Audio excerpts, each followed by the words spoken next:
Ashamaa akkam jirtu hordoftoota walabummaa News Network kun sagantaa marii keenyaati. Sagantaa marii keenyaa har'aatiin keessummaa tokkoon qabadhee dhiyaadhee jira. Keessummaan koo har'aa obbo Nagaasaa Soorii jedhamu. Obbo Nagaasaa Soorii haala qabsoo bilisummaa Oromootii fi siyaasa biyya Itoophiyaa keessatti deemaa jiru. Akkasumas haala addunyaa irratti naanna'ee biyya addunyaa kun maal akka fakkaatu irratti dhiyeenyaan nama hordofaa jiranidha. Isaanii waliin marii godhaa jira, nu hordofaa. Tole obbo Nagaasaa Soorii afeerraa walabummaa News Network kabajanii baga nagaan dhuftan jechaan anaa dhufu. Hedduu galatooma warri News walabummaa News Network har'a keessummaa keessan godhatanii afeeruu keessanii fi galanni keessanii bilisummaa haa ta'uun jedha. Galatooma.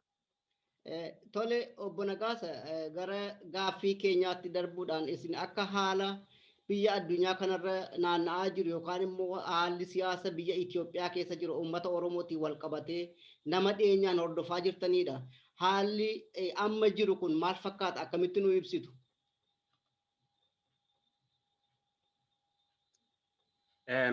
Haalli egaa waliigala akkuma keessattuu uummanni Oromoo beeku haalli deemuu fi haalli biyya Itoophiyaa yookaan immoo impaayera biyya Itoophiyaa sana keessatti deemu uummata Oromoodhaaf haaraa ta'ullee yoo baate haalli biyya Itoophiyaa sana keessa jiru addunyaafis amma ta'e haaraa ta'uu yoo baate iyyuu yeroo irratti wanti biyya sana keessatti deemu akkaataatti calqabuma biyyi sun hundeeffamte irraatii kaasee rakkoo mataasaa wanta qabuuf addunyaan amma yoomuma irra caalaa yeroo itti biyya sana irratti xiyyeeffatee jiru ta'uu isaa argisiisa. Haalatti addunyaan biyya sana ilaalu sababa strategic place biyyi suni uumamaan bakka isheetti teesse qubatte suni haalota adda addaa biyyoota westernii duukaa wal qabatee haala nageenya isaanii duukaa wal qabatee national interest isaanii warri biyya Awuroopaas baqattoota kana biyya Ameerikaarra biyya Awuroopaadha sababa ji'oogiraafiidhaan biyya sanarraati Horn of Afrikaarraati yoo rakkoon tokko maddee kan calqaba tuqamu biyya Awuroopaadha. Kuni beekamaadha.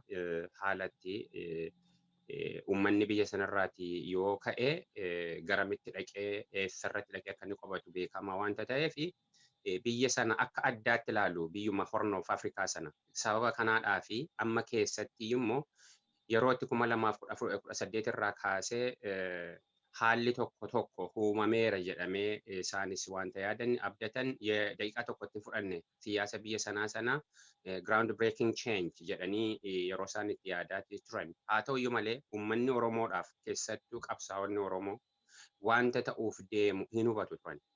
Maaliif shira siyaasa biyya sana keessatti hidda lafa keessa gadi fageeffatee waggaa 150 oliif kan ture keessattuu Oromoo balleessuudhaa fi Oromoo akka sabaatti cabsuu irratti kan hundaa'e malee kaayyoo kabraa irratti kan hundoofte hin qabdu biyyi sun biyya kaayyoo guddachuu, kaayyoo demokrasii, kaayyoo addunyaa wajjin irraan compete of gootee jiraachuu hin qabdu. Kuni ajendaa isaanii isa lammaffaadha. Akkaataatti biyyumti sun hundeeffamte Oromoo cabsuu irrattidha. Oromoo balleessuu irrattidha. Oromoo kana ridiikul gochuu irrattidha.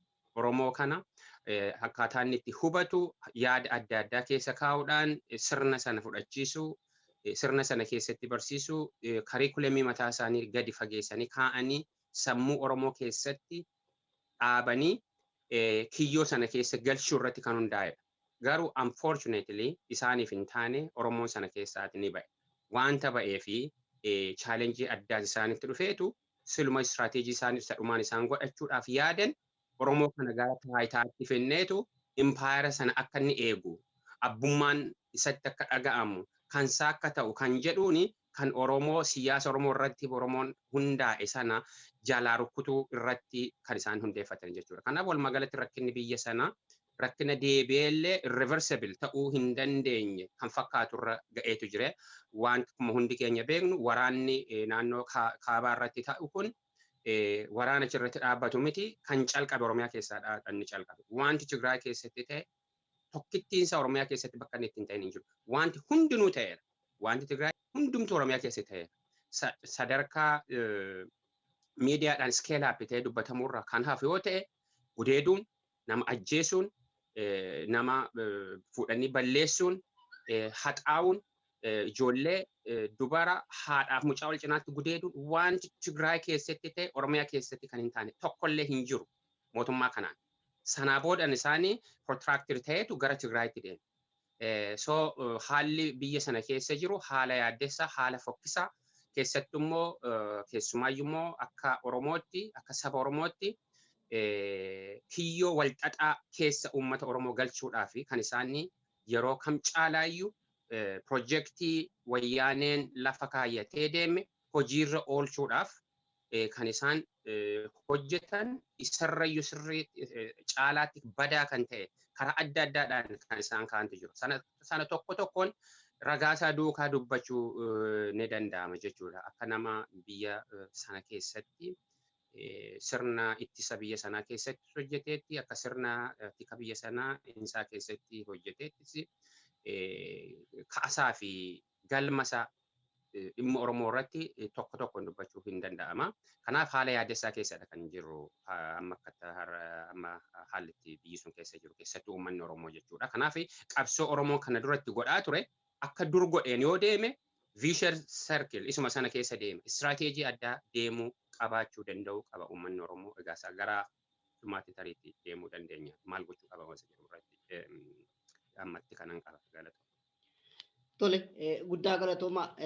Mee yaada dubbattan ammaa kana keessatti haala biyya sana keessatti akka nama mootummaa kana waliin hojjeteetti yookaan immoo akka warra security yookaan immoo eegumsa biyyaa wajjin hojjeteetti kan dubbattanidha. Mee haalli biyya Itoophiyaa sana keessa jiru akkaataan bulchiinsaa fi sirni Itoophiyaa kun akka isin keessa beektanitti uummata darariitii yookaan immoo uummata hidhiitii hidhaan baasin yookaan immoo morkattoota siyaasaa sirnaan galchee ka'ee morkattoota siyaasaa kun immoo akka isaan sirnaan biyya keessa hin deemne kan godhu jedhee qabu jira sirri kun akka hubattanitti. Gaaffii gaariidha. Sirni kun kan har'a ba'e miti. Warra inni kun wanta yoo yeroo feeziidhaan yeroo isaa eeggatee kan akka mootummaatti isaan qabsaa'ota Oromoo irratti xiyyeeffatanidha. Sirni kun sirna ka'umsi isaa dargiirraa ka'uu hin dandeenyu, mallasfaarraa ka'uu hin dandeenyu, full picture argachuu hin dandeenyu yookaan Haile Sillaasee irraa ka'uu hin dandeenyu. Full picture systemii biyya Itoophiyaa kan ka'uu qabnu Minilik irraadhaan ka'uu qabnu. Sirni yeroo sana dhaabbate akkamiin dhaabbatedha?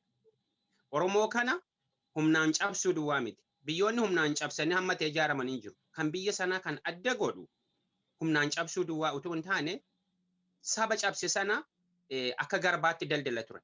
Minilik namoota ragaa hedduudhaan barreeffama adda addaadhaan kan jirmaadha.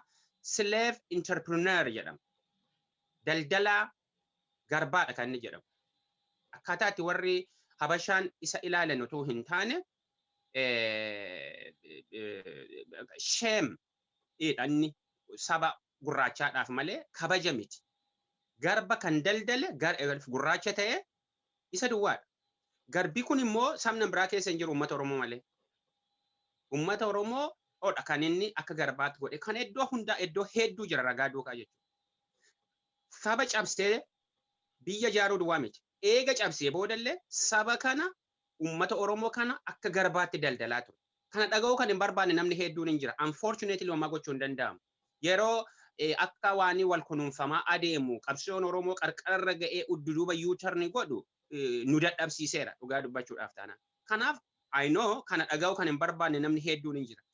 Unfortunately garuu inni Minilik daldalaa garbaadha kan inni nagade immoo ani inni immoo daldalu immoo uummata Oromoodha kan inni gurguratu. Kanarraa kaa sirni kun itti wayyoone Haile Sillaaseen yeroo dhufe isumayyuu of masaayyuu hidda lammii Oromoof keessaa qabu isaa yeroo hundumaa waakkachuu duwwaatu hin taane eega du'eedha inni baran. Sanumaan deeme jechuudha. Yoo waa dargis akkasuma sana inni ture. Qabsoo Oromoo addi bilisummaa Oromoo dhiyaaf ba'a irratti bal'inaan godhaa ture. Waraana bilisummaa Oromoo Maccaa Tuulaa marraati kaasee namni beeku hin turre. Namni beeku hin turre. Waan akka Tafarii Bantii fa'aa warra Wallagga keessatti yeroo itti Jaalle Daawud Ibsaa fa'aadhaan qoricha nyaachisanii yeroo sanatti sadarkaa uummanni hin beeknetti shiftaa jedhamanii malee adda bilisummaa Oromoo jedhanii uummanni akka beeku hin barbaadamu. Hin argutummaan isaa maali inni beektaa? Qabsoo qaroo Oromoota argamitti durse. Diinatu arga. Qaroota Oromoo diinni dursee argaa Oromoon tureetu argaa. Yeroo itti Oromoon qaroosaa argatee eeggachuudhaaf ka'utti qaroon Oromoo sun warreedii maal keessa seeneera? Ilkee diinaa keessa seeneera. Yookaan immoo ajjeefameera. Maammoo Mazar Mirfaa uummanni Oromoo qabsoonni godhu sana hedduun utuu hin beekin inni fannifame dursanii. Kanaaf sirni sun ani inni xiyyeeffate qaroo Oromoo balleessu maaliif qaroo Oromoo hidhuu yookaan balleessuun kan inni barbaachise Oromoon kun yoo dammaqe biyya sana diigadhanii sodaatanis miti akka isaan dubbatan miti. Uumamuma isaaniidhaan olaantummaa malee hin fudhatan. Rakkoon biyya sanaa inni guddaa maddinni tokko sirna tootaaliitaariyaan sirna hamaa sirna demokraasii madda demokraasii of keessaa hin qabne kan kaabaa sirna kaabaatu sirna demokraatawaa gara kibbaatti gadi dhufe. Ela hubad naannoo kibbaa akka sirna gadaafa Oromoo jechuudha Oromoo dabalatee. Warri kibbaa kan biraa akkasuma sirna dimokiraasii kan wal fakkaatu akka aadaatti governing system mataa isaanii qaba. Sirni suni sirna dimokiraasii sirna ofiidhaan of bulchuu wal dhaga'uu irratti wal filachuu irratti kan hundaa'edha kan inni ture. Utuu isaan dhufanii biyya Oromoo hin cabsin. Dursee kan ture biyya isaanii kan ture moo hin beekna. Akkaataa irratti ture. Sirna dimokiraasii of keessa elementii dimokiraasii hin qabnetu sirna dimokiraasii qabu cabse dhufee gara seentiraaliidhaa fi gara kaabaatti gadi madda jechuudha. Inni suni bakka hundumaatti of ijaar hidda dhaabbate jechuudha. Sirna dimokiraataa, sirna wal dhaga'u, sirna an barbaadde waliin filattee waliin jiraachuu, akkaataatti waliin waa tokko godhattee jiraachuu, of dandeessee jiraachuu, biyya taatee jiraachuu dandeessu sana akkuma jirutti dhufaniitu biyya sana keessa galchan jechuudha. Kanaaf kan hiddaan buqqaa'u qabu sanadha. Hin dhufame gaata dhufee yeroo wayyaanee keessas isaan maadha sirnoota saboota of danda'u suni ofii isaanii saba bicuu wanta ta'aniif biyya xiqqaa wanta ta'aniif lammaffaa irratti immoo boordarii irra wanta jiraniif insignifikantiidha contribution isaanii biyya sanaaf jechuudha. Utuu isaan hin jiraatiin qaamni hafe sun Itoophiyaa ta'ee jiraachuu hin danda'a. Kanaaf maadha sirna manipulate godhan akkaataatti sabni hundinuu immoo fudhatan sirna federalizimii namni ofiin of bulchuu sana hin jibbu wanta ta'eef ishee lafa kaayyatanii garuu namni ofiisaadhaan of bulchee hin beeku jechuudha. Inni kun immoo yeroo dhufu isuma sana yuutarni godheet sammuu hudduuba gara dargiis miti. Gara Lissaalaasees miti. Sirna waggaa 150 dura ture sirna Minilikitti inni deebisuu hawwee jechuudha. Kanaaf yeroo sana keessatti wanti ture akkaataa isaan itti amma yeroo baay'ee of dhiyeessan utuu hin taane waajjira sana keessatti dhimma riisarchii piroojeektii gurguddaa dhimma waa sagalee qabsaa'otaa, sagalee siyaasaa, sagalee miidiyaa ukkaamsuu irratti piroojeektii sana keessatti kan hojjetamaa ture. Tireeffiin isaanii inni guddaan adda bilisummaa Oromoo ture. Ani sinumaayyuu na ajaa'ibsiisa. Adda bilisummaa Oromoo homaa miti jedhanii qabsaa'onni keessaa yaa'anis inni kaanis utuu hin beekin gadi buusee akka faayidaa tokko hojjennetti rafaa tureetti waa isaan dubbatanii baay'iseetu na ajaa'ibsiisa. Maaliif seete? Hojjechuu isaanii kan beeku warra diinaatu beeka ture. Akka isaan amma kan homaan hojjetan jedhan miti halkanii guyyaa piroojeektiin isaanii inni guddaa sirna security keessatti jamming system meeshaa sophisticated ta'e yeroo bitan targeettan isaan godhanii adda bilisummaa Oromoo. Sun maal argisiisa? Waajjira keessatti gabaasni dhufa yeroo hedduu. Opereetoroota adda bilisummaa Oromoo qabachuu hin danda'an. Rakkoon keenya isaan jedhan yeroo baay'ee gabaasni dhufan bira dhufa. Look, adda bilisummaa Oromoo kana gaa akkaataa ofii isaanii immoo maadha uummata Oromootti jibbisiisuudhaa fi akkuma tokkoon goone akkuma achumatti dulloomanii tortoranii homaa hin hojjenne akka sanaatti isaan kaa'an. Funyaan isaanii keessa taa'eedha paakejiidhaan liidarshiip adda bilisummaa Oromoo diiveloopan godhaa ture. Kanaaf Oromoon ammayyuu taanaan warra akka kanaatti yaadu dammaquutu irra jiraata jechuudha. So haala kana nama hidhaa siyaasa keessaa baasaa akkas baasaa waraqata irratti barreeffamatanii kaayyachuu yoo dhabani ajandaa isaanii keessa jira. Fakkeenyaaf waa tokko dubbadhee xumura. Addi bilisummaa Oromoo bara 2018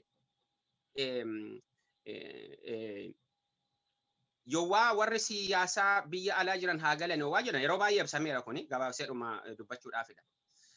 Qaama sadaffaa jedheetis ture. Dhaabni kun muuxannoo qaba. Gaaffii sirrii ture. Anis atis sabni Oromoo namni miidiyaa kana dhaga'u hin arga. Hin dhaga'a. Maaltu ture? Adda bilisummaa Oromoo irratti dhiibbaa keessaaf alaan afaan tokkotu dubbattanii ijoollee keessan kana wagootan malee silummaa sadarkaa saalfachiisuudhaaf namni dhaga'u dhibee namni hundi dhiibbaa guddaatu hin taane ridiikul godhee dhaabni sun uummataaf inni dhaabbate ofiisaadhaan miti ofiif du'ees dhiisees dhimma hin qabu liidarshiipiin calqaba wareegamaaf bahee dhiibbaan akkasii uummata keessas aktivistoota keessas dhaabolee adda addaa keessas yoo jiraate jedheetu ka'ee gale. Yeroo galu isaan kan isaan yaadanii dursanii kan galanii turani quba qabdoo ta'e warri akka boleen colataa fa'aa galaniiru uummata Oromoo duratti durii gaati akka taabotaatti kan yaadamanii achi abaa'oo tokkoomee galaniiru yeroo galanii uummanni Oromoo qubayyuun qabu galuu isaanii. Akkuma kanaadha se'anii isaan sunis warra OPDO sana amansiisanii galan yeroo isaan galan garuu sochii guddaa uummanni miliyoonaan galaanatti galagalee fudhate. Guyyaa lama immoo guyyaa sadii booda waan ta'e beektaa? Adaamaa irratti atattamaanii warra OPDO Lammaa Magarsaa fa'aadhaan hoogganamu Abiyyi fa'aadhaan atattamaan walgahii atattamaadhaan isaan godhatan. ISIS meeting isaan godhatan. Maal ilaalchisee wanti isaan dhimma adda bilisummaa Oromoo quba qaban wanta isaan Kamaal Galchuu fa'arraa dhaga'an wanta isaan Leencoo Lataa fa'arraa dhaga'an wanta isaan Dooktar Diimaa fa'arraa dhaga'an haqa kan ta'an eessaa dhufe kun ijaarsi biyya keessaa sun eessaa dhufe uummanni kun maaf yeroo isaan sana duukaan baane kun maaliif ba'e kan jedhu gamaggamuu isaan irra ture gamaggama sana irratti isaan murteeffatan dhaaba kana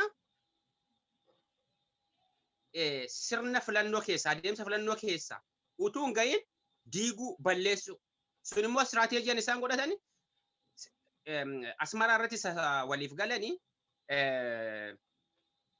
cabsuu duwwaatu hin taane waraana sana akka hin galle maal gochuu isaan irra jira sahafe waraana sicha gale Asmaraa irraati isa gale ajjeesuu panish gochuu torch gochuu ardaayitaatti akkuma quba qabnu jechuudha. Sun signaalii maalii argisiisa jechuudha. Warra laga jiranii akkasuma taatu hin dhufiinaa jechuudha. Yoo akkas godhan malee maqaa kabraa baasanii dhaaba kana sas jiru ittiin komachuu yookaan immoo ittiin cabsuu hin danda'an turan. Kanaaf pilaanii isaan baasani kuni sirna intelligensii keessattidha kan inni hojjetame. Istiraatiijii kanaan namni bakka akkanumatti hagalu waraanni kanaa booda yoo hidhatee hidhannaadhaan hin barbaannu jedha. Wanta isaan achitti hojjetan garuu hin beeku namni. Sababa siyaasa barachuudhaa fi qulfii siyaasaa yookaan furtuu siyaasaa argachuun waladda beekta. Kanaaf furtuu siyaasaa adda bilisummaa Oromoodhaaf waraana bilisummaa Oromoo biradha kan jiru amma yoonaatti. Kanaaf ishee kana fayyadamaniitu utoo amma waraanni sun yeroo sana galee hundinuu akkuma jedhanitti walii galaniiru ta'e sababa itti isaan adda bilisummaa Oromoodhaan kasisan hin jiranii dirree adda bilisummaa Oromoo keessa jirutti immoo dhaaboliin siyaasaa kan mootummaa keessa jiranii iddoo tokkotti iyyuu dhaabbachuu hin danda'an. Maaliif qabsoo warri Oromoon biyya sana keessatti godhaa jiru qabsooni uummanni Oromoo dhale miti. Diinni kan dhaledha. Diinni kan dhashedha. OPDO irraa kaa ammas OPDOdhaan dhuma jechuudha. OPDOon akkuma hundi keenya beennu qabsoo uummata Oromoo dhale miti. Adda bilisummaa Oromoo qabsoo fi gaaffii uummata Oromootti dhale Finfinnee keessatti kan dhuura Oromiyaa keessatti kan ijaarame. OPDO seenaasaa irra deebisuun barbaachisu diinatu dhale. Qabsoo diinaatu dhale. Qabsoo diinni Oromoo cabsutu dhale malee kan Oromoon dhale miti. Silumayyuu beektaa.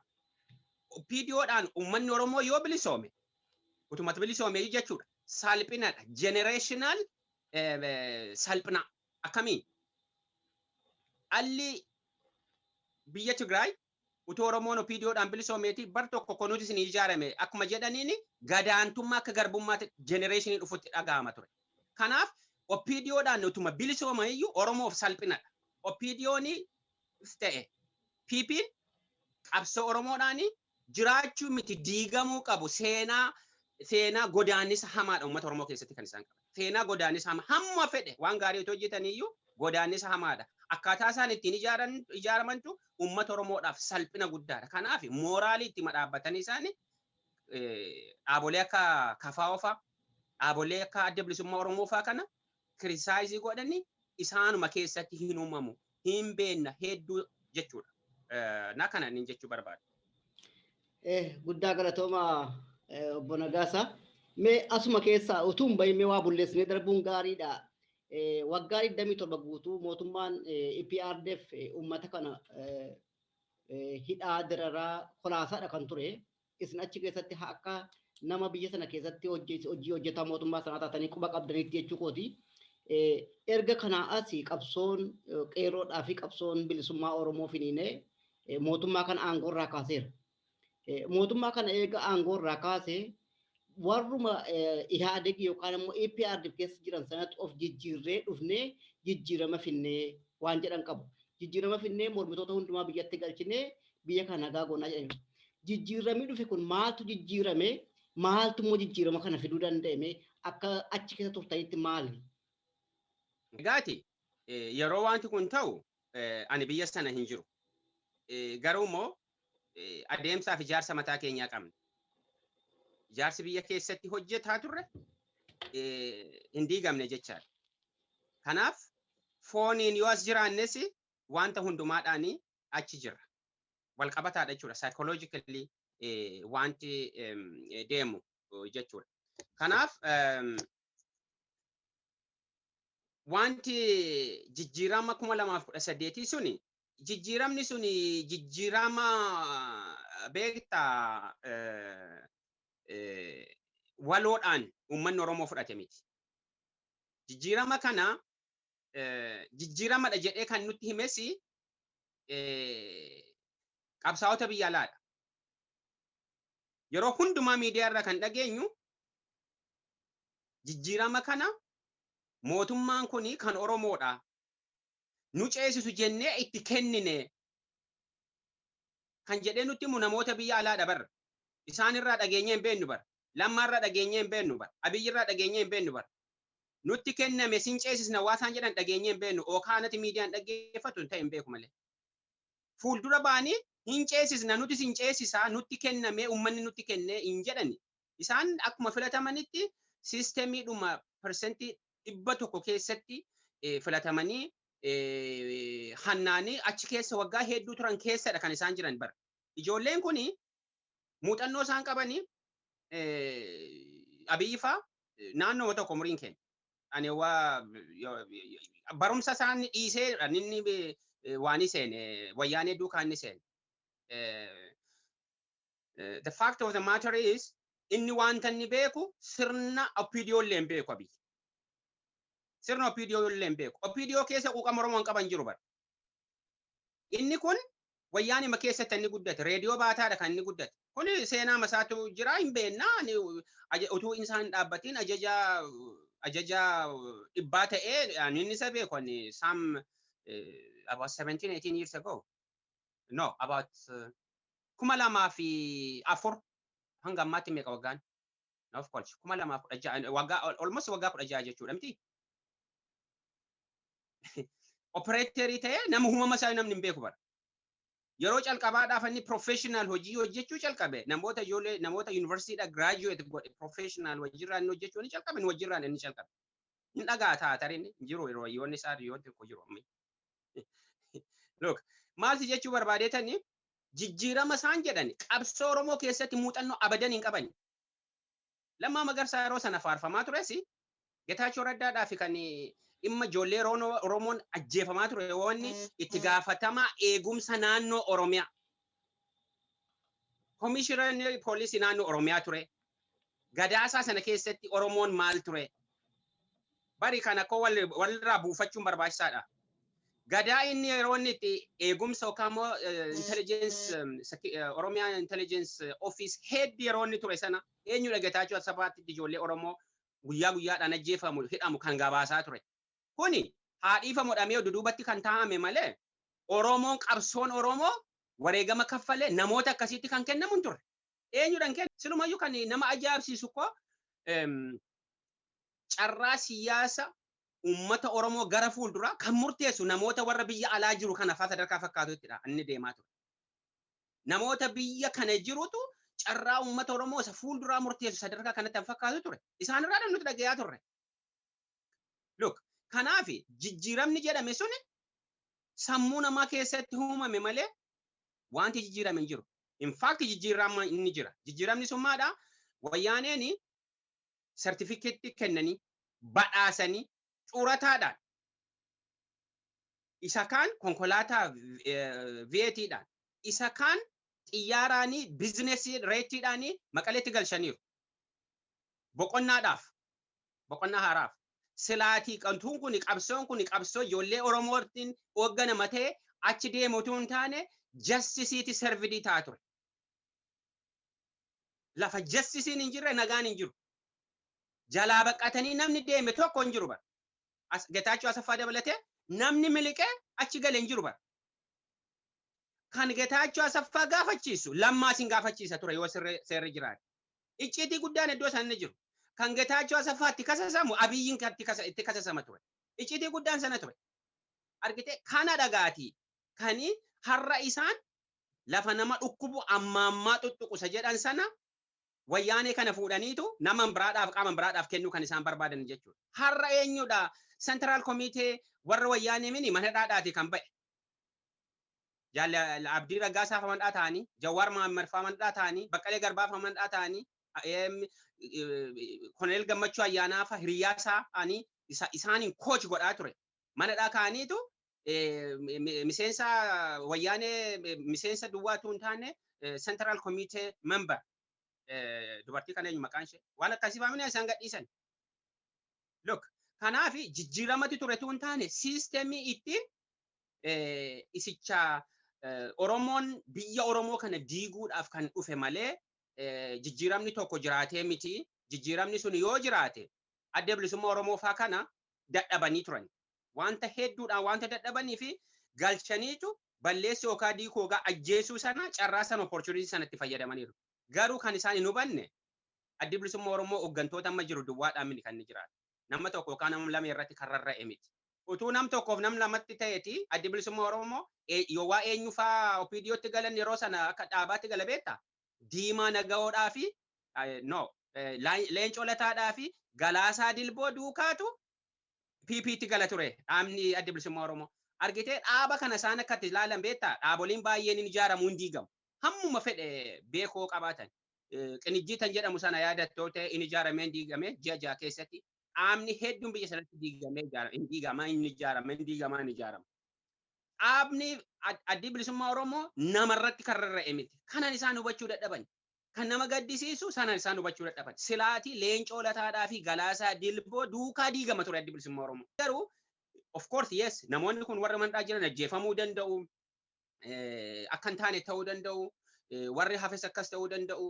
Garuu suni isaanis hin fayyadu duwwaatu hin taane biyya itti isaan kakatan sana silumayyuu dafee ilkee Oromoo keessaati kan buqqisu violence relationship between Oromo and biyya empire sana waladda biyya adda addaadha yeroo hundumaa relationship in Oromiyaadhaa fi biyya Itoophiyaa jidduu jiru violent relationship hin qabu tasuma Oromoon biyya sana keessatti ijaarsa irratti role hin qabu kan ammas namni hedduun dhaga'uu barbaadu dhiisuu danda'a namoonni intellectiin adda addaa ijaarsa empire Itoophiyaa keessatti Oromoo mati role hin qabu achi keessatti hin hirmaanne nam tokkitti maarree Goobanaa Daacee maal goote na jechuu danda'a namni dhaga'u Goobanaa Daacee akkuma Looreet Tsaggaayee Gabramadiin jedhan nama sirna gadaa dhiisee achi gateetu sirna Minilik fudhatee ture. Isa fudhachuu duwwaa miti. Hidda hamma hidda lama sadiitti ummata tuulamaa kana kan balleesse bar namni sun. Ummanni tuulamaa suni harkaan kennu inni jedhe immoo Arsiidhaa Baaleettidha kan inni godaane bar. Akkuma jirutti ummata tuulamaa sana kan cabse namni sun bar. Kanaaf sirna sana keessatti hin qabu jechuudha. Warra akka Abdiisaa Gaafaa, warra akka Jeneraal eenyu Jagamaa Kelloo faa, Abte Gorgis Dinagdee faa, eenyu Baalchoo Abbaa Nabsoo faa. Isaan kun maal beektaa qacaramanii isaan hojjetanii. Sirni sunni akka itti isaaniif ta'u warri Minilik yookaan warri nafxanyaan eega ijaarratanii booda Oromoo cabsaniitu hojii sii kennu jechuudha.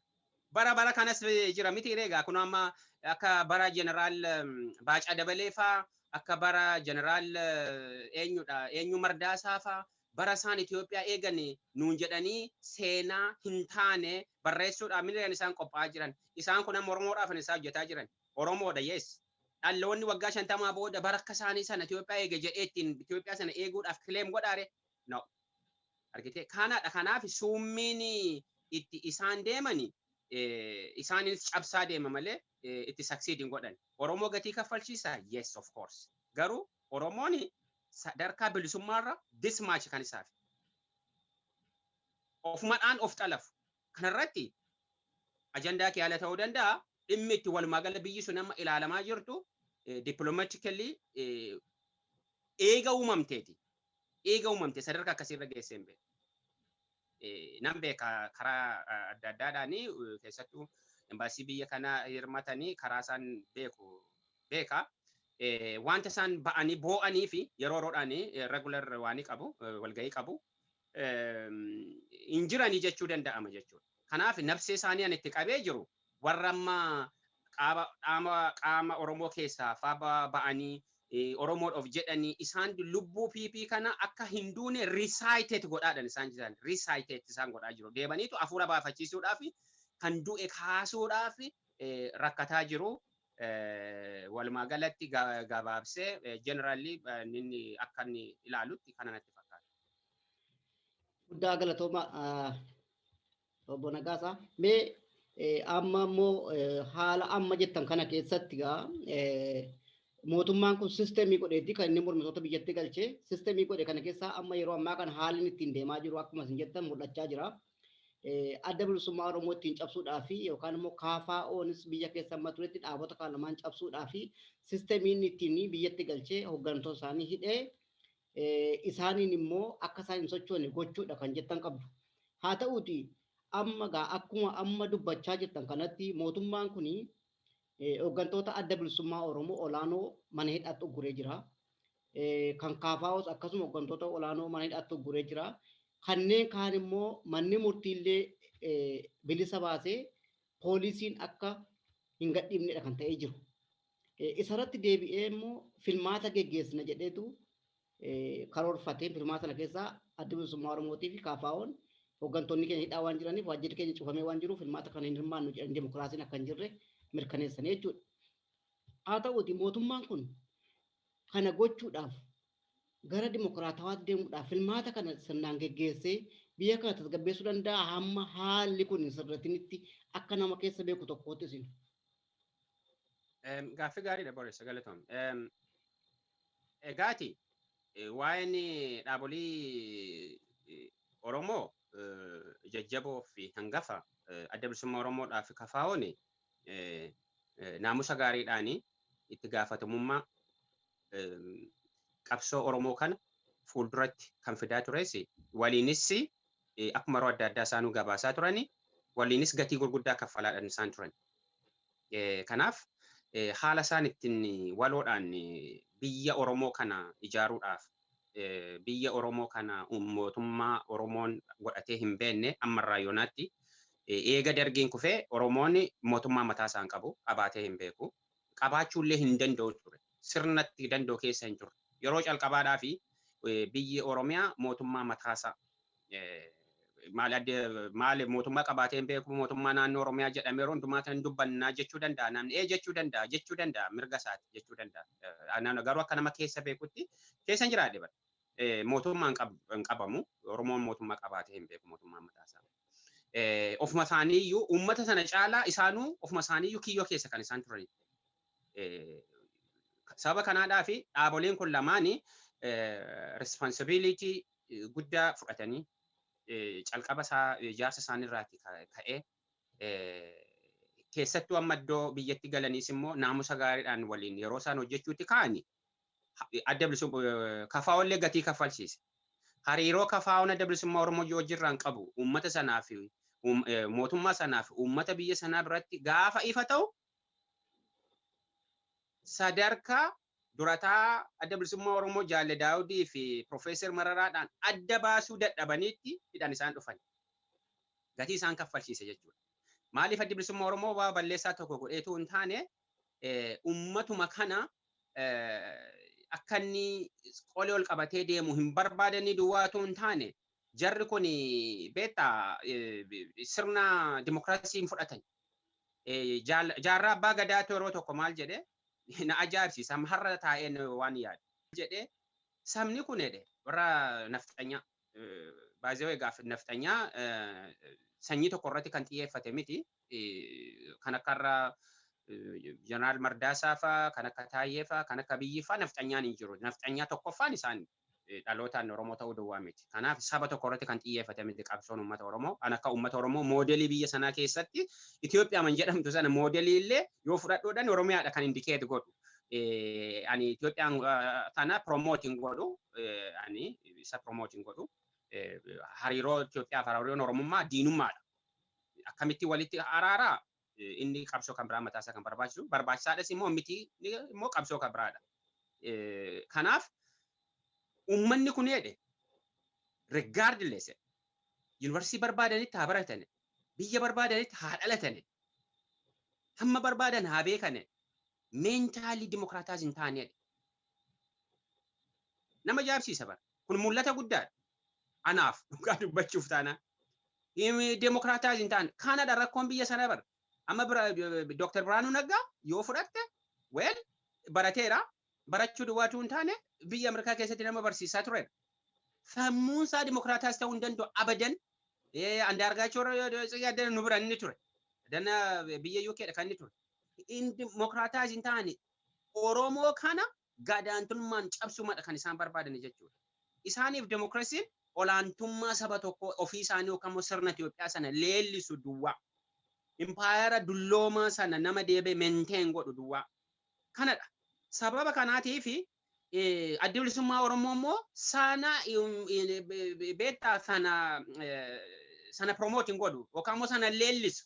Sana leellisu kafaa'oon amma ta'e Itoophiyaa keessatti jedhee of ilaala waan ta'eef dhagaa warri nafxanyoon ittiin darbatan turan dur mootummaadhumadha malee kan isaan hin rakkisu ture. Kafaa'oo kan jibbu mootummaa duwwaa miti warra mootummaa hin taane dabalateetidha bara. Dur kafaa'oo irraa kan rakkoo qabu mootummaa duwwaa ture. Abiyyi faa fuuldura if you remember. Adda bilisummaa Oromoo irraati. Oromoo adda Oromoo ala hundumaatu rakkoo irraa qaba ture. Kafaa'oo irratti garuu sababa isaan akkatti of beekuu isaanii Itoophiyummaarra lakkaan keessaanii Oromoo dursuu ka jedhu sanaanii hunduma isaanii akkuma ammatu jette mana dhaatti gashanii biiroo isaaniis cufanii kan adda bilisummaa Oromoos akkuma hundum keenya addunyaan beeku kana godhaniitu filannoo immoo itti deemnaa. Look egaa filannoo kami maal duukaa ilaalamuu danda'a kan Eertiraa duukaa ilaalamuu danda'a. Isaayyaas Afeworqi.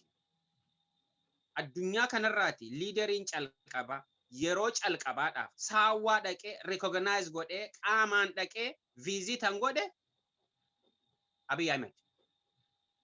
Eertiraan naashinaalistoota hanga ta'e aarseera hamma ta'e.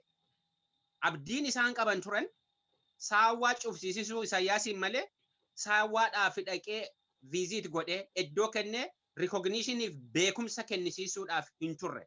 Uummanni Eertiraa kan isaan hawwii qaban turan. Namni kun hammam completely Isaayyaas Afeworqii fi sirna Shaabiyaadhaanii manipulated ta'uu isaan argisiisu tokko sana. Lammaffaa irratti achirratti hin dhaaban. Dhimma security biyya sana meeshaalee ammayyaa Air Force dabalatee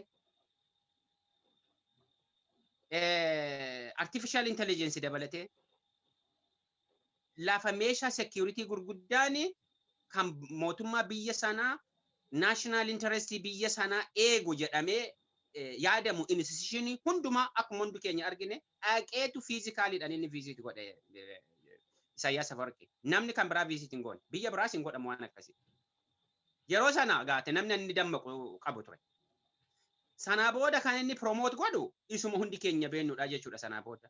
Dhimmi waan filannoo yookaan immoo saba akkasii kun jedhu sin barbaachisu. Kanaaf har'aan inni advised ta'aa jiru isaanidha. Isa duwwaa immoo miti. Dhimma akkuma yaadannu 1998 boodadha Eertiraanonni hedduun isaanii kan isaanii biyya Itoophiyaa keessaati ba'an malee amma 1998tti positionii gurguddaadhaan isaan qaban turan. Intelligence keessa, gumruuk keessa, Air Force keessa iddoo hundaa jiru turan. Hundumaa sagassagamanii turan jechuudha. Iddoo sanatti deebi'aniiru har'a. Har'a nan shakka boordiin filannoo Itoophiyaa treasury security Shaabiyaa aladha jedhee nama nonarra. Kun immoo utuu Abiyyiin beekin kan ta'e miti. Kanaaf inni filannoo jedhamu maal jedhamu namni kan uummanni hin galleefi jiraachuu danda'a, hin hubanne jiraachuu danda'a, waan isaan itti himan kan biraa, wanti isaan mana isaanii keessatti immoo warri mootummaa godhan kan biraa. Asii mana cufatanii boo'u banneedhanii achi immoo baaniitu homtuun jiraniitu uummata baasaniitu dhiichisiisu. Kuni yeroo masaa eeggatee gadi yaa'aa deema wanta ta'eef wanta isaaniin baasu miti. Adda bilisummaa Oromoo filannoo keessaati. Ari'anni akkuma 1991 akka bara sanaa ari'ameetu akka sanaatti hafaa inni egaati adeemsaa fi ijaarsaa adda bilisummaa Oromoo qopheeffate duukaadha kan inni murtaa'u. Haa ta'uyyuu malee addi bilisummaa Oromoo uummata isaa keessa jira. Har'a ga'aadha. Hammanni keessa ture kun uummata Oromoo kana maal akka ta'e dhugaan ni qabate 2018 irraa kaasee dhugaan shakkiin dhaamni sun qabu har'a dhugaa ta'e waraana bilisummaa Oromoo illee dabalatee jechuudha. The only political calculation hojjete karaa gama kanaadha jechuudha. Inni kaan hundinuu U-turn godhe. Nu gananii jedha namni. Eessatti waadaa walii galan? Uummata Oromoo isa kan biratti waadaa galan. Kan nama saalfachiisa bara. Nu gananii of course individuality yoo ta'e na gananii jechuudha kan irra jirtu malee nu gananii jedhan eeyyatu na gaafate naani waa biyyi fi lammaadhaan taayitaatti waa fidan uummata Oromoo isa kamti gaafateetu nu ganan jedhe. Privately discuss godhan filatame hin jiru.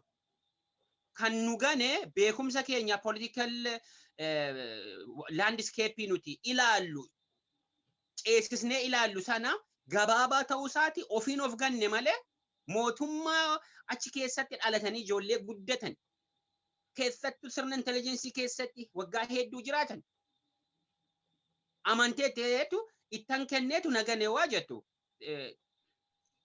hold on a second of ilaaluu barbaachisaa irra jiraata. Kana maaliif inni gadi jabeenyaan yookaan immoo fuulduratti bold ta'ee dubbadha nama hedduu gammachiisuu dhiisuu danda'a irraa akka barannuufidha. Maal goone barannaan masarraati. Kan jedhu kaa'uudhaafidha. Kanaafidha malee akka isaan filannoo keessatti adda bilisummaa Oromoo hin hirmaachisne. Akka isaan hidhan adda bilisummaa Oromoo jalaa hin banne nama hedduu keenya jalaas hin banne. Unexpected miti waan hin eegamne miti. Waan eegamu garuu hooggantoonni gatii kaffalu. Kanaaf naannoo Oromiyaan mootummaa mataa ishee qabaachuu qabdi. Silumayyuu akkaataatti mootummaan Oromiyaa ijaaramuu fi beezii gaariidha kan isaan uuman warri diinaa warri nafxanyaan warri TPN beezii gaarii uumanii fi uummata Oromoo akka inni jabaate mootummaa mataasaa mootummaa cimsaa mataasaa akkaataa inni itti ijaarratu jechuudha. Mootummaa har'a uummanni Oromoo sirna sanaan fudhadhu duwwaatu hin taane waraanni sunis ta'e poolisiin naannoo keessa hin ejjetu waade hin eeyyamu waade namni achi keessa dhaquu danda'u hin jiru. Nama fixuun sila sin hafne. Kanadha kan hin jedhu ammatti. Baay'ee galatooma hubannaa bareedaadha kan laattanii. Mee obbo Nagaasa amma yeroon keenyas gara dhumaatti deemaa jira. Gaaffiin itti aanu uummanni Oromoo bara dheeraadhaaf qabsoo bilisummaa Oromoo kanaa fi qabsaawaa ture. Namoota hidhamaniif illee sagalee ta'aa ture. Bara wayyaanee sagalee tokkoon biyya alaa taa'es qabsaawaa ture, dippiloomaasii gaggeessaa ture. Bara har'aa kanas immoo uummata keenya hidhamanii hidhaa jiraniif uummata keenya du'aa jiruuf bakka adda addaatti sagaleen ta'amaa jira. Sagalee ta'amaa jiru kana keessaanii hiriirri adda addaa bahee karaa danda'amuun uummanni keenya sagalee kennaa jira. Haa ta'uuti bara EPRDF waggaa 27 guutuu uummati keenya cunqursaa turanii miidhaa turanii toorchi godhaa turan jennee balaaleffachaa turre. Amma haalli tokko biyya alaa kana keessatti kan mul'atu jira. Uummata keenyaaf sagalee taanaa jedhanii sagalee yeroo isaan hiriira ba'anii uummanni keenya kan duukaa bahee hiriira ba'aa jiru jira. Isaanii wayyaaniin har'a rukutamee yookaan immoo mootummaan Tigraayin bulchaa ture rukutamee har'a badee yookaan immoo biyya gadhiisee bahuu isaatii kan irraa ka'ee uummanni biyya alaa jiru hiriira ba'aa jira. Sababa kanaan kan ka'uudhaan nuyi tokko taanee amma waliin qabsoomne yookaan waliin sagalee taana jedhanii uummanni keenya Oromoon bakka garaagaraatti kan ba'aa jirantu jiru. Kuni badiinsa kanaan dura uummata Oromoo irra ga'ee fi haala amma wal duukaa deemnee waliin sagalee taana jedhamu kun wal fudhataa waliin deemuu ni danda'a jettanii yaaddu gabaabumatti. Gaaffii gaariidha. Kun egaati akka ishuu guddaattidha kan inni ka'u yeroo baay'ee.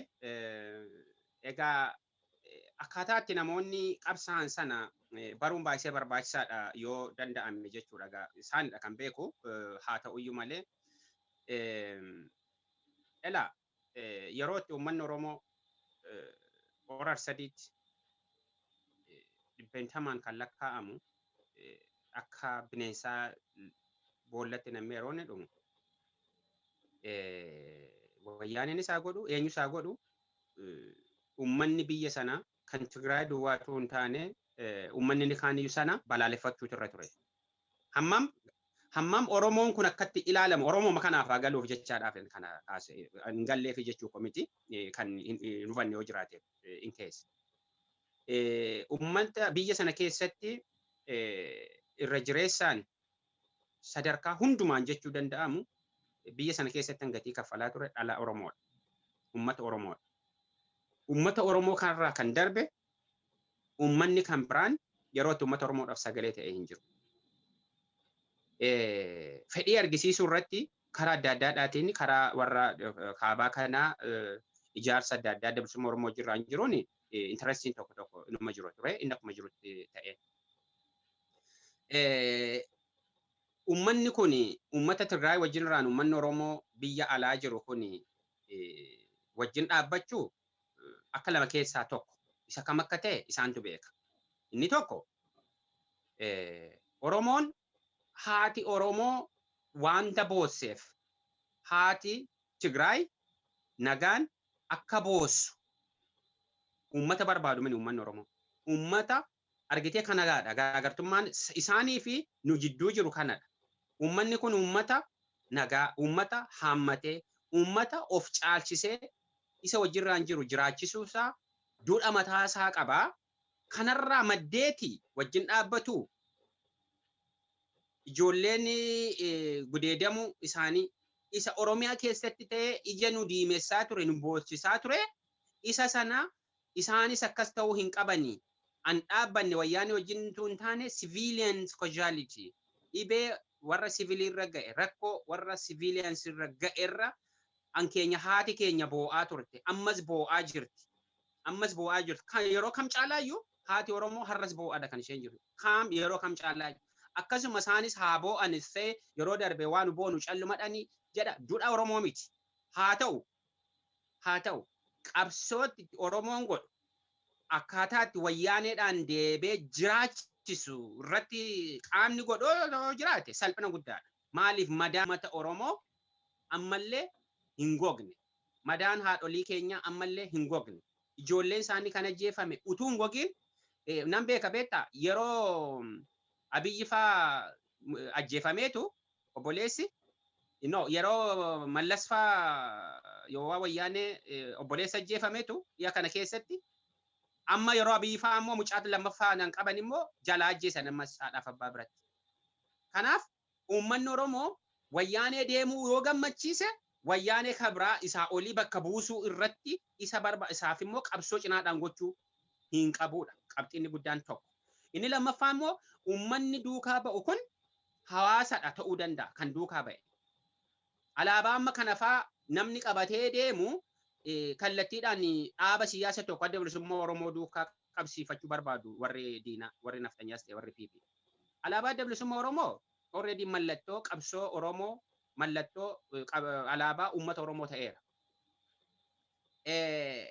Deeggartoonni kafaa'oo konferensii guddaa ba'anii yeroo isaanii alaabaa adda bilisummaa Oromoo qabatanii ba'anii argineerra hundi keenya. Kanaaf namni alaabaa adda bilisummaa Oromoo qabatu miseensa adda bilisummaa Oromoo yookaan immoo kontiroolii adda bilisummaa Oromoo dhaabni sun itti gaafatamu ta'uu hin danda'u. Hawaasa kana keessatti hundinuu by default sana qabateedha kan inni ba'u. Yoo waa ba'u immoo hawaasni immoo maadha? Hawaasni tokko dhaaba siyaasa tokko walumaa galatti kan qabate otoo hin taane keessa sana keessa hawaasa biyya kana keessa miseensa hawaasa sana keessa PP'n jiraachuu danda'a hawaasa waanta ta'eef of dhoksee nafxanyaan afaan Oromoo dubbattu jiraachuu danda'a of dhoksee nama hin beekin miseensonni kafaa'oon jiraatu miseensonni adda bilisummaa Oromoon jiraatu hawaasa kana keessa. Kana keessaati qaamni ba'u mari'atee akka hawaasaatti ba'oo ta'e wanta kabiraadha. Garuu addana Londanitti dhufanii ennaani warri walgahii sana hiriira nagaa sana orgaanaayiz godhanii dhaqaniitu hin dhaabsan achumatti eenyutu sin argee akkamiin dhuftanii kaniitu wayyaanii hojirraan waan nun fixanneettiin hedduutu jira. Kanaaf hin ta'uu iddoon kun kan eeyyamsiisne poolisiidhaan kan keenya dhadhaniiti deebisanii jechuudha. warri hiriira nagaa sana qopheessanii as London irratti. Kanaaf hariiroon uummata Oromoo fi wayyaaneen qabu hariiroo diinummaa irraatii deebee firummaatti hin jijjiiramne ganaadha. Ganaa waan wajjin irraan kileem gootu jira. Waa heedu diinummaadha kan jiru. Inumaayyuu hariiroo mootummaa amma jiruuf hariiroo wayyaaneen qabudha. Wal jidduu isaan jidduu kan jirudha. Firummaan kan jiru. Karaa hundumaa kan inni argisiisu firummaan. Inni dhaqanii waraana godhan suni Abiyyi faa barbaadee miti bara. Utuu boodhaan inni waraana sana erge. Waraana sana akkas godhi jedhee kan itti erge warra nafxanyaadha. Waraana sana kan inni waraanu isaanii fidha proxy war inni deeme malee isaan mootummaan amma jiru wayyaanee wajjin irraan waa tokko rakkoonni qabu hin jiru. Wayyaanee Oromoo cabse isaan kunis Oromoo cabse. Oromoon yoo cabedha Itoophiyaan isheen itti fufuu dandeessu. Oromoon yoo ijaarame Itoophiyaan itti fufuu hin danda'u. Akkaataa seenaatti duduba deebi'eetu uummata isaatu murteeffata waanta ta'eef waanta jedhamuu fi karaa hundumaa waliigalteen jiru Oromoo cabsuudha. Kanarratti wayyaaneef isaan kun adda miti. Akkamittiin nani Abiyyi wayyaanee nuufi balleesse jedhee akkamittiin sirba. Wayyaanee kan balleesse qabsoo uummata Oromoo qabsoo qeerrootu biyya isaatti galche. Amman isaan deemani reeffa funaanuu deemani. Nama mana isaatti taa'ee uummata isaa jiraachisu bira dhattee maal goota addanoo dura sodaatteetu irratti hin qabsaa'in jiraataa turteetu uummanni Oromoo iddoonni qeessaatti gasheeti booda uummanni Oromoo reeffan funaanu bara. Nama jeesuuttis hin amanu. Deebisee galcheera. Jassisiidha. Jassisii sana immoo yeroo sanatti waa biyyatti galooddi bilisummaa Oromoos kafaa'uunis humna mootummaa keessaan qaban waan ta'eef seeratti dhiyeessuu hin dandeenye jara sana. An dhiyeessuu qabu ture warra nuti ijoollee abbaa gadaadha of jedhani isaan kanatti kenname uummata Oromoo kan bulchu isaan kanadha kan ceesisu isaan kanadha mootummaan Oromoo isaan kanadha warra jedhame sanadha silaati jassisii servan godhu ture. Iddoon taane immoo Oromoon gaafa biyya isaa dhaabbate karaatti mirga isaa sana kileem godhu karaatti injastisii sana deebee jassisii servi ta'u gara fuulduraatti kan ofiisaa dizaayin godhatu. Ammatu ajjeefama dabalata ajjeefamaa jiru isa warra kana dura ajjeefameef ka iddootti dhaabbattee sana kileem gootu hin qabdu. So kanaaf hariiroon qabsoo Oromoo waliigal jiru fi wayyaanee jidduu jiru diinummaadha warrayyu. Diinummaadha. Karaa kana akkan beekutti akkan quba qabutti kanadha. Firummaa kan qabu OPDOdha wajjirraan hin qabu. Argisiisani barree dhasheenni amma dheengadda baasanii Central Committee wayyaanee baasanii bara. Akkuma sila jedhe irra deebuudhaa fi Baqqalaa Garbaa faa, Jawaar faa, Abdii Raggaasaa faa, Beenyaa faa, Koloneel Gammachuu Ayyaanaa faa, qabsaa'ota Oromoo isaan kana kaa'aniitu eenyu maqaan ishee Central Committee. Keeriyaa. Ani isheen jedhaa turte akkaataa isheen itti dhaadataa turte biyya sana galtee uduruu balaaltee viidiyoo sana ilaaluu hin dandeessa. Akkaataa isheen tuffiidhaan akkaataa isaatti mootummaa sana nama dhufe akka isheen dhuftetti ishee deebisna nama jedhaa ture. Baasan kanaa ol firummaa wayyaaneetti argisiisummaan jira. Guddisa isaaniidha isaan kun ijoollee isaaniidha bara. Mooraalii ittiin har'a uummata Oromoo ka'u qabsaa'ota Oromoo kana wayyaanee duukaa wal qabsiisanii tokko hin qabani. Tokkittiin ragaadhaan hin qabani bara.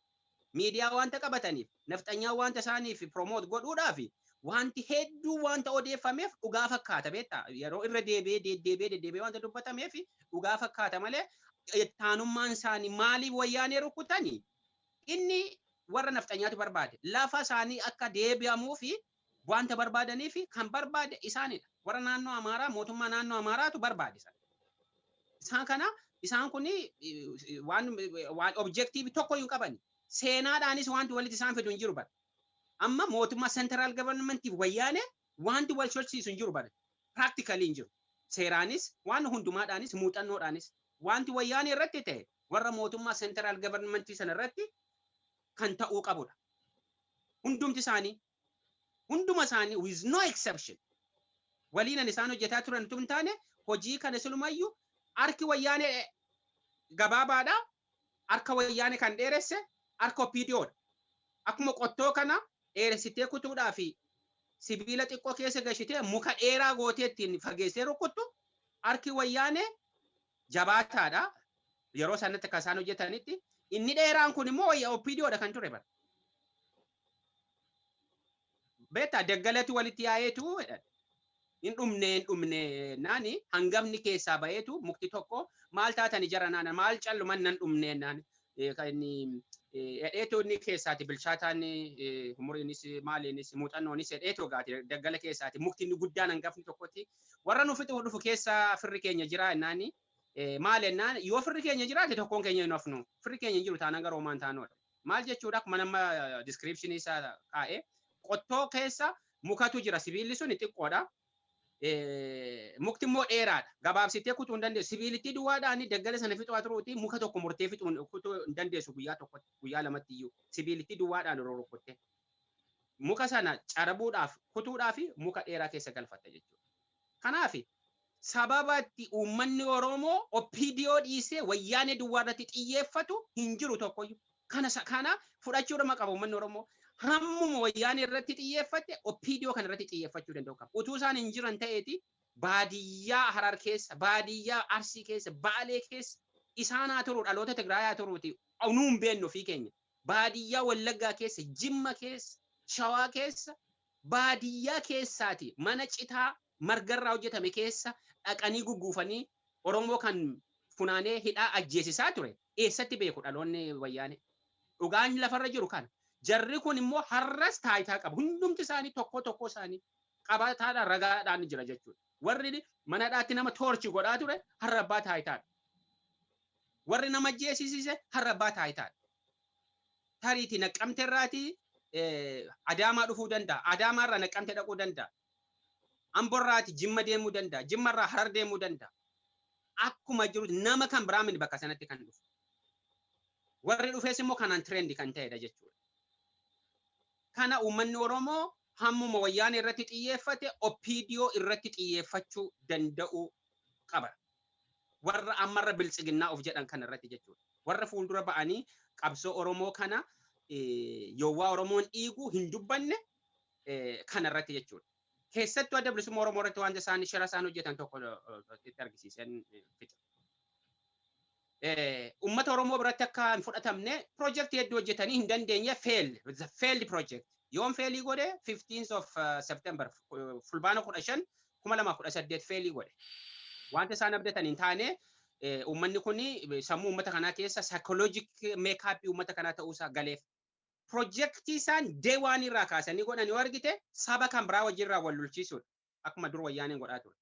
Uummata geediyoo jedhanii ofii isaanii ijoollee Oromoo cabsiisanii suuqii ala Oromoo kan ta'e adda baasanii cabsisiisaa baankii Oromiyaa kan jedhu sama Oromiyaa jedhu gochisiisaa isa kaan wajjirraanidhaan isaan godhan achitti dhaabbachuu dide eessa deemani gara Wallaggaa deemani dhaqaniitu Oromoo kana fa'aa ajjeesaniitu sabni Amaaraa dhalootaan Amaaraa kan ta'e akka du'eetti godhu ofii isaanii ajjeesanii. Kana akka adda bilisummaa Oromoo sana jibbinsa addaa sabni kabraa keessatti godhaadha kan isaan dhufanii jechuudha. Suni jijjiiramanni isaanii fidu tokkoyyuu hin jiru. Wanti isaan nama qumaara dhumarratti taphataa turan wanta abbootiin isaanii tireen isaan godhanii taphatanii feelii godhee kufaa kan dhufedha jechuudha. Kanaaf iddoo tokko wanta isaan ga'uu danda'an hin jiru. Yoo tokko gochuu danda'u biyya sana diiguu danda'u inni immoo boqonnaa haaraa uummata Oromoodhaaf akkan yaadu. Guddaa galatooma obbo Nagaasaa. Mee amma yeroon keenya gabaabbatee gara xumuraa geenyerraa uummata Oromootiif dhaamsa yoo qabaattan yookaan ergaa yoo qabaatanii haala sila jettanis dhumarratti uummanni Oromoo maal gochuu qaba akka jettan sana daqiiqaa xinnoo isinii kennaati xumurannu. Wanta bakka lamatti kaaseen baasa ergaa kana maal gochuu qabna jedhu karaa gama koo ani in my view uummanni Oromoo biyya keessa jiru jireenya sana kan muuxannoo sana kan qabu uummata Oromoo. Day in day out guyyaa guyyaadhaan muuxannoo isaa kan qabu rakkina isaa kan dhandhamataa jiru uummata sana. Uummanni suni rakkina inni qabu ofiisaa hin beekaa akkamittiin keessa ba'uu akka barbaadus wanti isa danqu kan jirus hin beeka. Uummanni suni qabsaa'ee rakkoo kana ofirraati akka kaasu gaaffiin tokkoyyuu hin jiru. Gaaffiin tokko hin jiru. Wareegamni kana hin barbaachisaa hin taane ammas kaffalamuu nama gaafata. Inni lammaffaa egaa inni biyya keessaa akkuma jedhe sana mootummaa naannoo ce'umsaa mootummaa Oromiyaa ce'umsaa naannoo Oromiyaa ce'umsaa sana ijaarrachuu danda'u qaba. Uummanni kun maaliin ijaaruu danda'a? Intarestii argisiisuu duwwaadhaan ijaarrachuu danda'a. Qabsoo tokko malee fedhiidhaan argisiisuudhaan warra kana ijaaraa jiru jala dhaabbachuu dhiisuudhaan mootummaa naannoo isaa ijaarrachuu danda'a. Dhaaba tokko miti kan ijaaru. Mootummaa naannoo ce'umsaa naannoo Oromiyaa kan ijaaru dhaaba tokko miti. Stakeholderii Oromoo hundumaa institution hundumaadhaani mari'atamee kan wajjirraan ijaaramnu jechuudha. Kan ce'umsaa waan ta'eef. Inni lammaffaa waa'ee qabsoo diyaaspooraati. Qabsoo diyaaspooraa kun salphaa miti. Akkatti warri mootummaan tuffatanii hojii dhabaniitu iyyu jedhaa turani. Qabsoon sun jijjiirama fiduu isaa waan beekaniif fedhan isaan dheengadda bare Ameerikaatti akeekkachiisa kennisiisaa oolanii ministeerri foreign ministeriin biyya sanaa iyyuu galateeffatee ture. You see, yoo waa qabsoo kan Oromoo ta'u inni biyya alaa kun uummata tokko faayidaa hin qabu jedhu. Kan isaanii yoo waa fi isaanii rakkatanii hudhaman immoo nu dirmadhaadhu. Amma galata koronaa kanaaf malee Awurooppaa keessatti wacu turan. Oromoonis qabsoon diyaaspooraa kun akka addaatti itti fufuu qaba. Hiriira nagaa duwwaa miti. Hiriirri nagaan barbaachisu jedhaan jiru.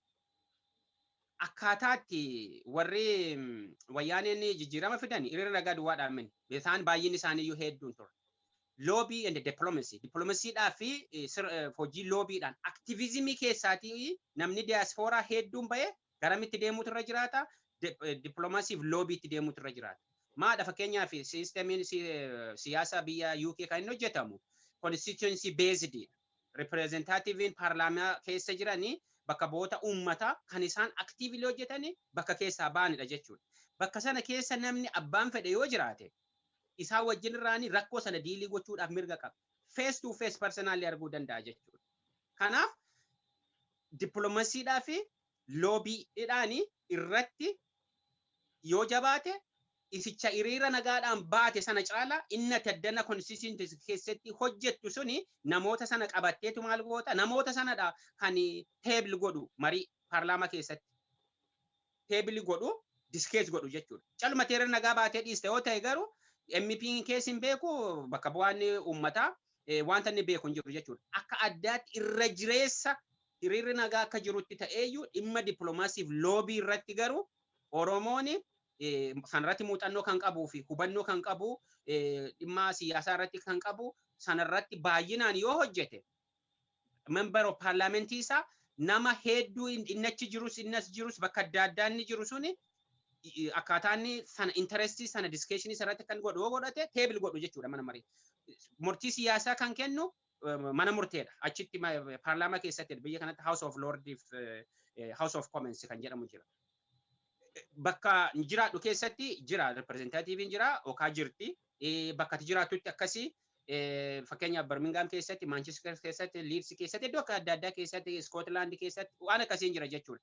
Magaalaa xixiqqoo keessattis akkasumatu jira jechuudha. Jarri kun representatiivii naannoo sanaadhaan isaan dhaqanii achi dhaabbatanii aktiiviidha. Ataddanaa isaanii namansiistee wanta jiru ragaadhaan argitee hojiirraan diskees yoo goote isaan teebil godhu diskeeshiniidhaaf okaa propose godhu. Impactii kan fidan immoo namoonni achi keessa immoo hedduu isaaniitu jiru. Sanarrattidha issuun suni aninni miidiyaa irratti ba'u. BBC waamtee nu gabaasaatti hiriira nagaan dhufani bara. Yoo dhimma kanarratti immoo paarlaamaa keessatti diskeessan ta'u immoo laayiviidha kan inni darbu. Kanaaf akka kanaadhaan qabsoo itti fufuu danda'u qaba inni biyya alaa. Lammaffaa irratti immoo qabsoon keenya hanga 2018tti maal ture reassess gochuu danda'u qaba namni yeroo qabsaa'u. Iddoo sanatti maaliif fail godhe maal irratti failii goone ammoo yoo deebine ammas waloo qabna ajandaa waloo qabna Itoophiyaa keessatti. Oromoonni kan claim godhu qaba hin qabu uummata tokko. Uummata tokko hin qabu. Lafa isaadhaaf qabeenyaa isaa duwwaa malee sirna Itoophiyaa keessaati kan nuuf waliif nu hojjetu kanatu ture kana cabsitan kan jedhu hin qabu Oromoon. Kan isaa miti kana diiguudhumadha. Kana diiguudhumadha. Kana diiguu jechuun biyya diiguu yookaan immoo dhiisuu wajjin waan wal qabatu miti. Sirna sana yoo diige biyyi sun yoo jabaattuu taate ofii hin dhaabbatti yoo sanatti immoo hin diigamne kan diigamuu qabu taanaan immoo diigdee ijaaruu dandeessa jechuudha barbaachisaa ta'e isaa uummata Oromoodha kan murteeffatu. Kanaaf ajandaa isaanii keessa taa'ee mari'achuu hin qabu Oromoon ajandaa waloo hin qabu Oromoonii fi impaayarri biyya sana ajandaa waloo tokkollee hin qabu. Maarraa kaa'ee amma fakkeenyaaf Oromoon biyya sana keessatti dhimmi kun nu ilaallata kan inni jechuu danda'u. Dhimmi sun hundinuu kan ijaarame Oromoo balleessuudhaaf ijaarame. Institution hundumti isaa keessattuu karikuleen mana barumsa sana akkuma jirutti irra deebite yoo ilaalte waan nuti kana dura namni ijoollummaadhaan barate barumsa ajaa'ibaati bara. Oromoo kana balleessu kan gadi buusu maqaa isaa akkaataan itti saalfatu afaan dubbatu kana gamadaaf ittiin jedhanii wanta hundumaadhaan waa nageenya keessatti, waa'ee ittisaa keessatti, poolisa keessatti, mana barnootaa keessatti, health service keessatti, banking system, institutionii hundumaa keessatti Oromoon kanaatu waliin qabna, kana na jalaa cabsitan kan jedhu qaba. Ajandaa tokko illee hin qabu bara.